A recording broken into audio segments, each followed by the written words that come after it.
Magsasagawa rin ng hiwalay na investigasyon ang Land Transportation Franchising and Regulatory Board sa insidente ng pamamaril sa loob ng bus sa Nueva Ecija noong Miyerkules na ikinasawi ng dalawang sakay nito.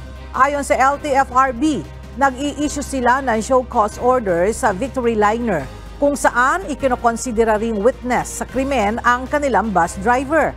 Tinitingnan ng LTFRB kung may kapabayaan sa panig ng kumpanya ng bus at kung nasunod ba ang mga polisiya na ipinatutupad sa passenger buses.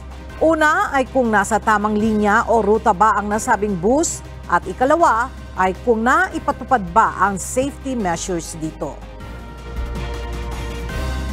So ang tanong ho namin, pinatupad ba ng bus company yung memorandum circular ng LTFRB sa mga pasahero na sasakay po sa mga ganitong pampublikong sasakyan? If these issues are answered in the affirmative, then wala hong posibleng pananagutan.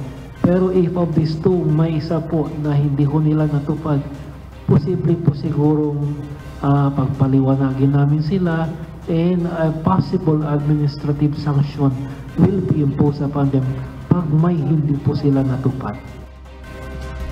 Nauna nang sinabi ng pamunuan ng Victory Liner na handa sila makipagtulungan sa mga otoridad hinggil sa isasagawang investigasyon. Kahapon, sinabi ng Philippine National Police na posibleng may kaugnayan sa away ng mag-ina ang nangyaring pamamaril sa loob ng bus kung saan sinasabing may malalim na alitan ng babaeng binaril at ang anak nito.